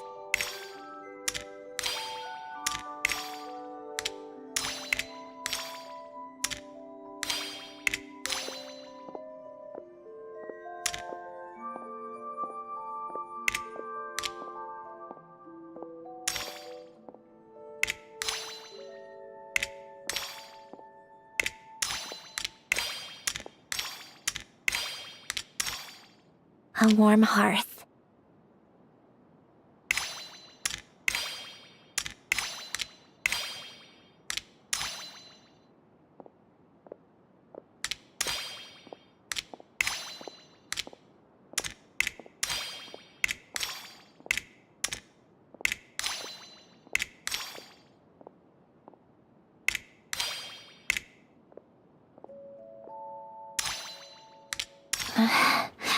Polonia.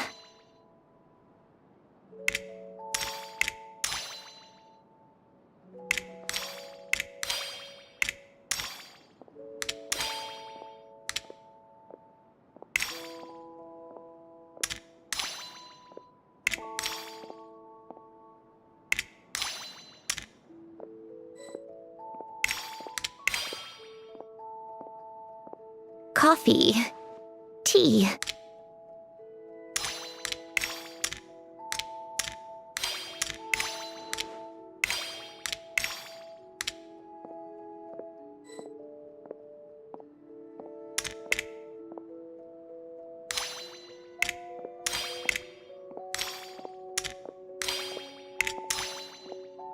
Old notes. Old notes.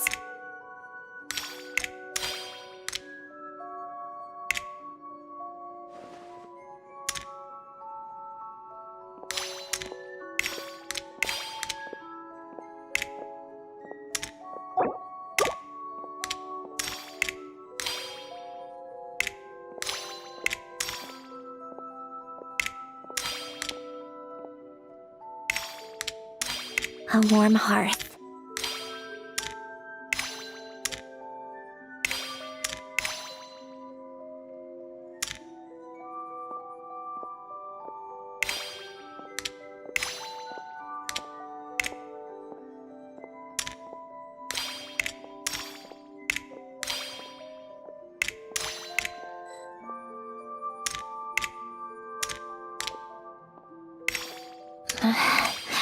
Polonia.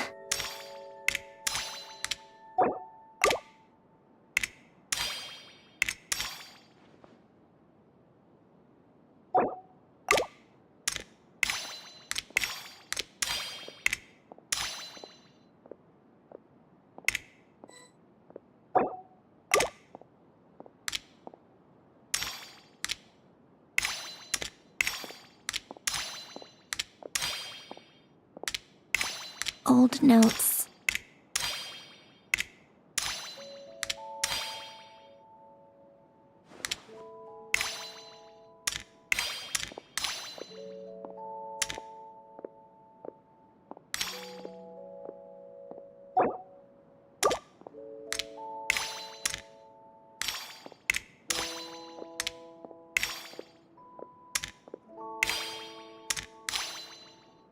A warm hearth.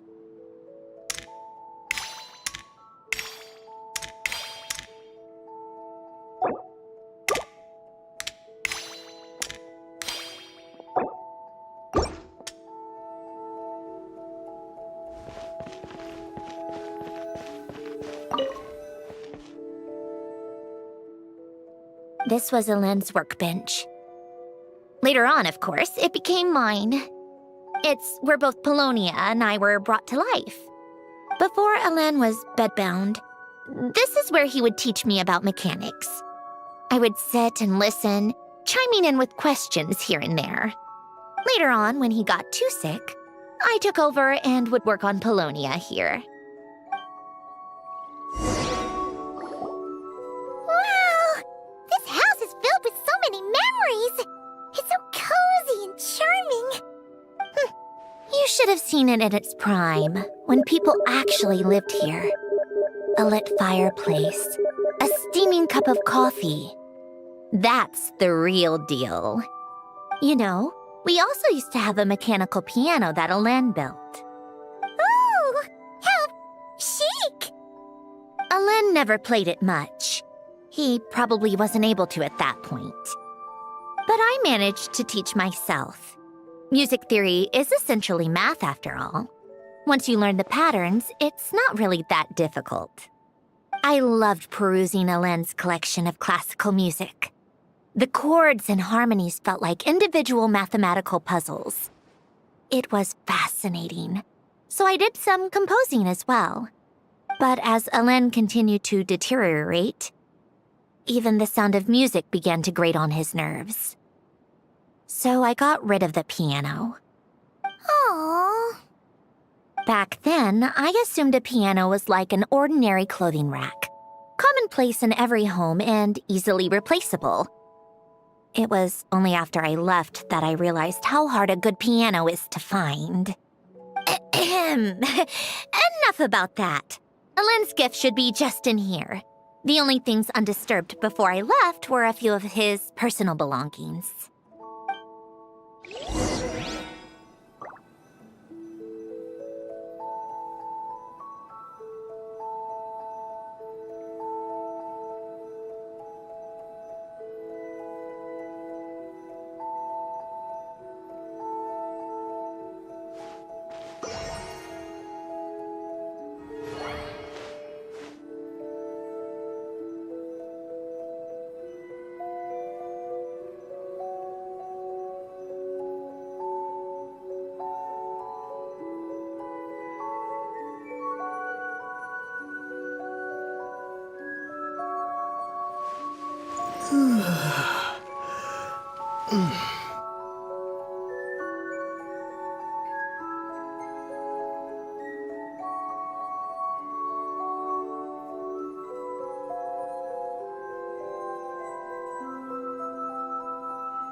Wait, there's a hidden compartment at the back of this box. Looks like it's locked with some kind of gear mechanism. Knowing you, Ellen, I'm guessing it goes like this, then like this. Got it. Am I a genius or what? Let's see here. A box?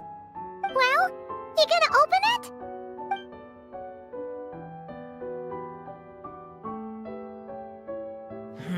It's heavier than I was expecting. Just how much stuff is in here?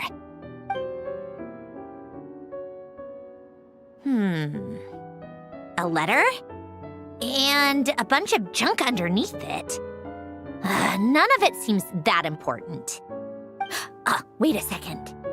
This should be it. A cube? It's a multidimensional algorithmic core. Ellen would use it to store information. Only Polonia and I have access. All right, I'll start looking into the core and the letter. Feel free to go through the rest of the stuff and see if there's anything useful.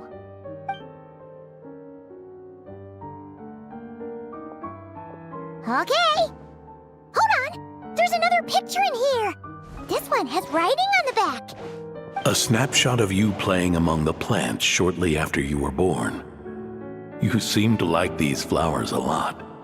May you grow and flourish just as they do. Huh? Wow! Look how happy you are in this picture. You've changed a lot since then, huh? What's that supposed to mean? Just that you come off kind of aggressive sometimes. Or, annoyed at everyone around you? Well then, people should stop being so annoying. It's not like I'm the one with the problem. Of course not. Oh, here's something else. Looks like a piece of paper torn out from somewhere. Today, I solved another math puzzle and made a breakthrough on a construction problem the Institute has been stuck on for years. Am I a genius or what? No, wait, that's From now on, I should have people address me as Her Highness the Clockwork Princess, Unraveler of all reason. Nope. No more of that. I thought I tore this page out. You wrote this? Then how did it get... Wait, there's more writing at the bottom. You seem to have developed a distaste for this particular entry, considering I found it in the trash. I'm sorry, but I could not help but hold on to it. Forgive me. Helen! Don't be embarrassed. Everyone goes through a phase like that. Nonsense! I wasn't even the one who wrote that. It must have been Polonia. That's enough. I told you it was Polonia. You know what? We're done with this. No more rifling around in the box. Just put it down and let me read the letter. To my little clockwork princess. Not another word. Got that? If you're reading this, You've most likely received the gift I left for you. I just hope you didn't stumble across all this while cleaning out my effects or something trivial like that. I once asked if there was something you wished for. Do you remember that? I wonder if time has changed your answer. Regardless, I have another gift. A formula that will allow you to come face to face with the anomaly inside of you. If you even still call her that. Why this gift? To understand that, allow me to wax poetic on the soul once again.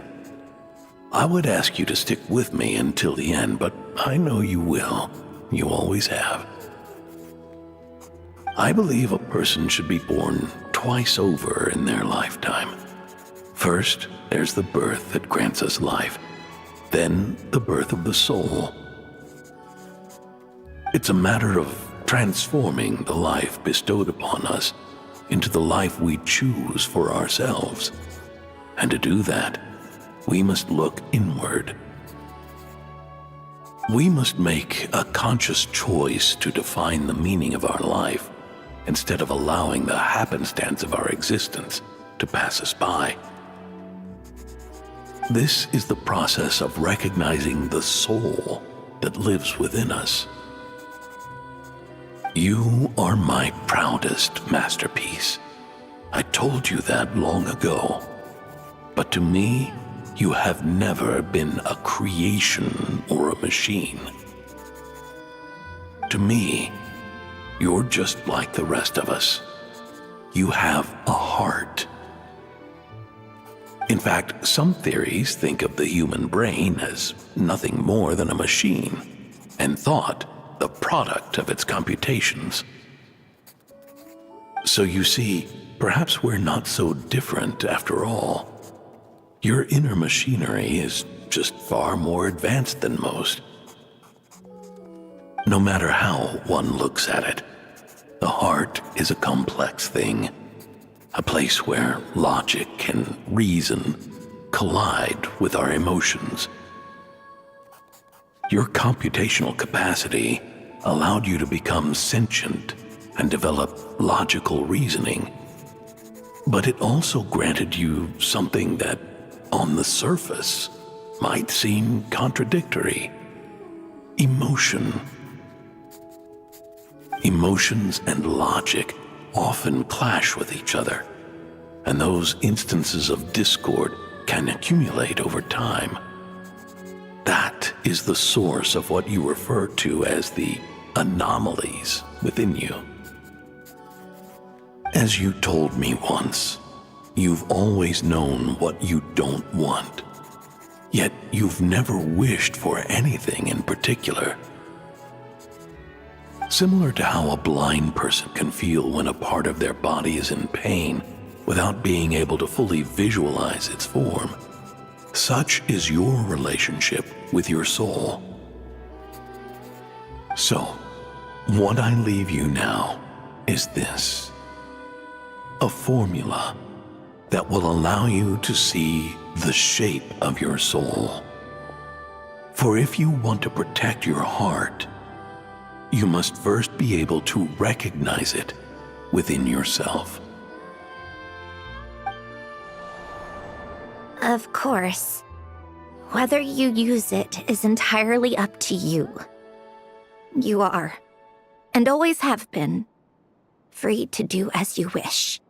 Regardless, whether by my formula or some other means, I trust you will know your heart one day. You always were a fast learner, and the smartest person I've ever known.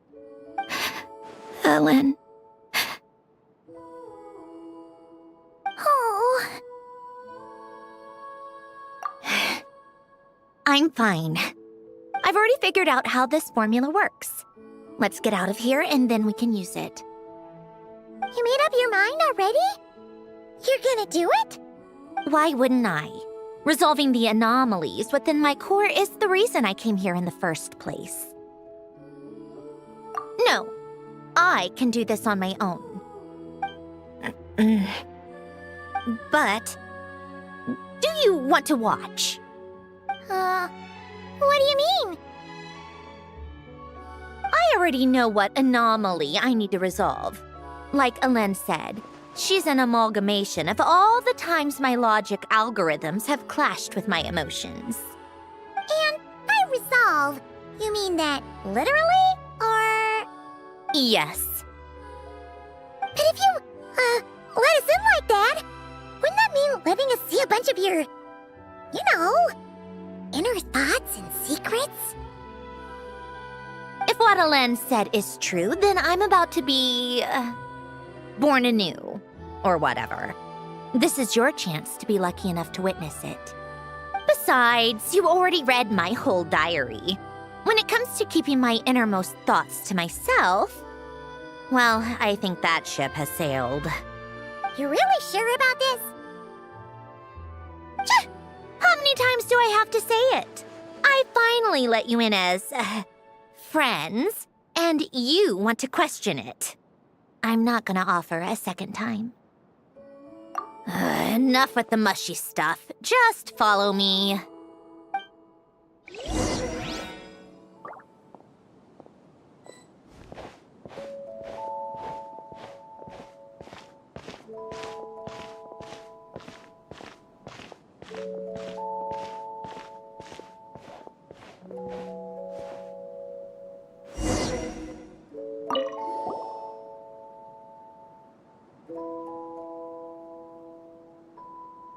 Right. With the numerological array, I can construct a simple formula that will allow you to experience what I see and hear in real time. Oh, just like St. Lolly's scent-sharing technique. Been there, done that. Huh, sounds like that shaman has some tricks up her sleeve. The arcane and the mathematical are both fundamental laws of this world. Being able to achieve a similar result through both isn't surprising. Anyway, let's get this show on the road. But no comments from the peanut gallery, okay? I know I offered, but I still don't want any interruptions.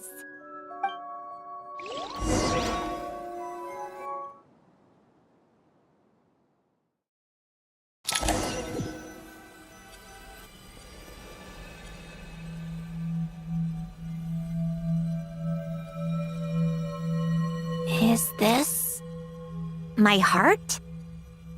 No, it's probably just the result of a lens formula.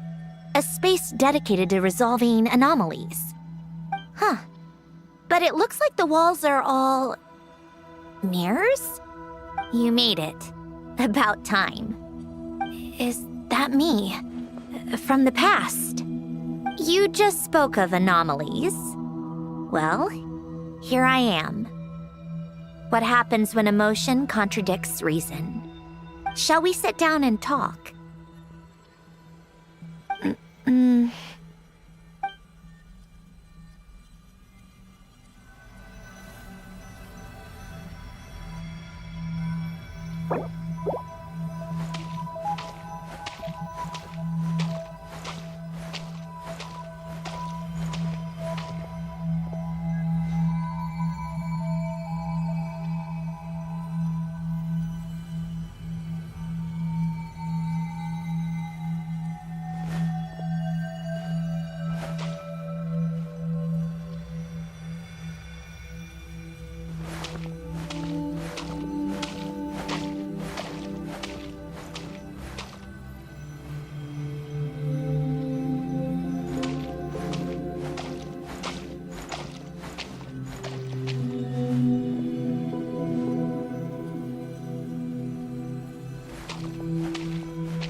That should do it.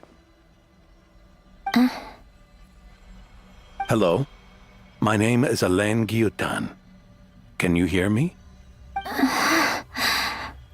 Brings back memories, doesn't it? The time we spent here. Here. I want you to have this. A notebook? You can use it to write things down. I don't need to write things down. I have unlimited memory. Even so, some things are more important than others, right? You can use it to write about the things that matter. So you wish me to carry out a basic priority sorting operation? I suppose you can think of it like that for now. But journaling is also an act of finding oneself. Much like we use wooden stakes to guide a plant to grow in a certain manner, what we choose to write down gives the soul much-needed direction. In the act of choosing what to forget and what to hold on to, we decide what kind of person we want to become. I don't understand. Like I said earlier, I don't need something like this. This is where we were born, where our life began. Mornings of tending to the garden, afternoons spent cleaning, reading, or studying, evenings of cozying up by the fire, listening to Alen share stories about his past. Alen. What is it? What are you drinking? Oh, this? It's coffee. It, makes me more productive. I want to try it.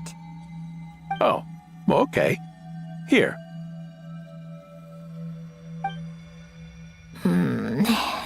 Bitter.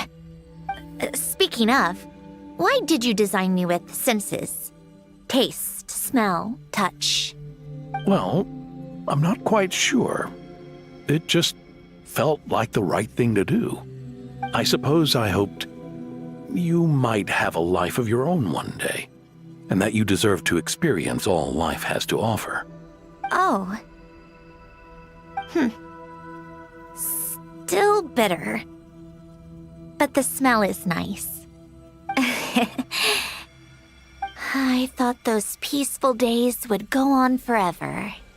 You know that's not possible. Maybe. But how was I supposed to know the end was just around the corner? That was just bad luck. Was it?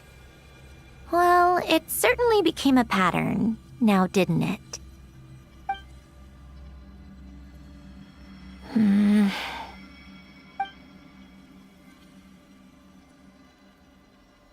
Over time, one of the habits we picked up from Alen was a love of coffee. We even took to hosting tea parties. A machine acting like a human. Kind of laughable, right? I suppose that's just what I'm used to. Yeah, that's just what we're used to. Hey, this place isn't half bad. Great spot for a party. More and more people seem to be showing up to my tea parties uninvited. Anyone care to explain? Can you blame me? I saw Columbina leading Capitano somewhere, and I had to see what that was about. I had simply asked Columbina where I might find Arlecchino. I have business to discuss with her, and Columbina suggested looking here. Tartaglia and I were unaware that this was a private gathering. Apologies for the intrusion. It won't be for long. Whatever. Just add it to the list of annoying things that have happened today. What's one more?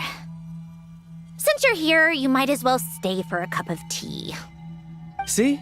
Told you she wouldn't mind. Much obliged, Sandrone. Well, look who we have here. Good thing I brought extra desserts. This has turned into quite the occasion. Capitano, I was just about to go find you. Pardon the intrusion. Rest assured, I won't sully your gathering with talk of work. We can have our discussion later. Spoken like a true gentleman. A certain unmannered 11th seat could learn a thing or two. You know, you really should start being nicer to me, Rosaline. Or I might just snatch that 8th seat right out from under you. I'd like to see you try. If you're gonna fight, take it outside. The only mess I plan on cleaning up is tea-related. I still don't understand how our quiet afternoon turned into such a crowded gathering. One by one, people just kept barging in. And then, one by one, they left without a word. Yeah, pretty annoying, huh?